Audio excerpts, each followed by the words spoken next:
नमस्कार, आप देख रहे हैं वीके न्यूज और मैं दुष्टुर उपाध्याय। नागरिकता कानून को लेकर बिना किसी जानकारी के देश में बवाल खड़ा किया जा रहा है।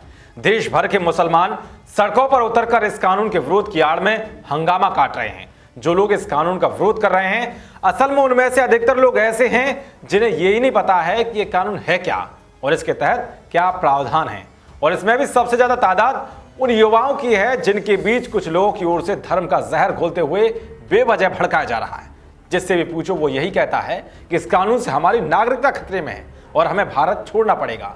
और हैरान करने वाली बात तो ये है कि ऐसे समय में जिस विपक्ष को सकारात्मक रहना चाहिए वो जमकर राजनीतिक रोटियां सेक रहा है। लेकिन सच्चाई ये है कि इस कानून में ऐसा कोई भी प्रावधान नहीं है जिससे मुस्लिम धर्म के लोगों की नागरिकता खतरे में आ जाएगी। इसमें केवल और केवल उन अल्पसंख्यक शरणार्थियों को रखा गया है जिनको पाकिस्तान, अफगानिस्तान और बांग्लादेश में प्रताड़ित किया गया और उनको जबरन धर्म परिवर्तन के लिए मजबूर किया गया, जिसके चलते वो इस नरकीय जीवन से निकलने के लिए दशकों से भारत के दरवाजे पर दस्तक देते हुए शरण की गुहार लगा रहे थे। लेकिन इस बार मोदी सरकार ने इनके दर्द को समझते हुए इनकी समस्या के समाधान के लिए नागरिकता कानून ले आई, जिसमें जैन, बौद्ध, सिख, पारसी, ईसाई और हिंदू धर्म के शरणार्थियों को नागरिकता देने का प्रावधान है, ना कि इसमें मुसलमानों की नागरिकता छीनने का। तो वहीं मोदी सरकार का इस कानून पर साफ तर्क है कि साल 1947 में भारत पाकिस्तान का बंटवारा धार्मिक आधार पर हुआ था। इसके बाद भी पाकिस्तान और बांग्लादेश में कई धर्म के लोग रह रहे हैं और उन्हें धार्मिक अल्पसंख्यक के नाते बहुत उत्पीड़नता भुगतनी पड़ रही है। अगर वे भारत में शरण लेने आते हैं तो हमें उनकी मदद करने की जरूरत है। खैर, वैसे भी हमारा देश धार्मिक संस्कृति और दयावानता के नाम से जाना जाता है और सभी धर्मों को यहाँ एक समान रखकर न्याय भी मिलता है।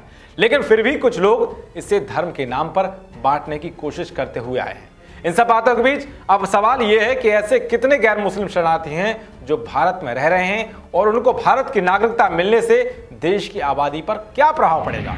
दरअसल इस समय बांग्लादेश, पाकिस्तान और अफगानिस्तान से आए 31,313 लोग भारत में लंबी अवधि से वीजा पर रह रहे हैं।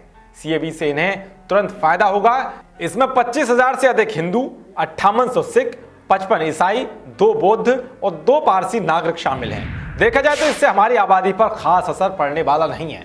अगर इन लोगों को नागरिकता नहीं मिलती है तो तब भी ये लोग भारत में शरणार्थी बनकर रहेंगे।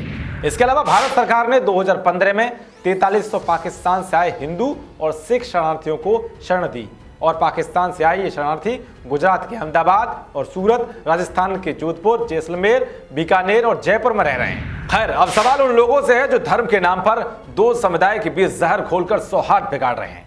क्या यही दुनिया के सबसे बड़े लोकतंत्र की पहचान है? क्या इसी तरह खास धर्म को भड़काकर देश में किसी भी बात का समाधान निकाला जा सकता है? और साथ ही सवाल विपक्ष के उन नेताओं से भी है जो अब सड़कों पर उतरकर इस हिंसा की आग में घी डाल रहे हैं। क्या ऐसे समय में विपक्ष को ऐसी ऊंची हरकत दिखानी चाहिए या फिर उसे सकारात्मक होकर शांति का माहौल बनाना चाहिए? देश और दुनिया की तमाम खबरों को पाने के लिए देखते रहिए वीके न्यूज। शुक्रिया।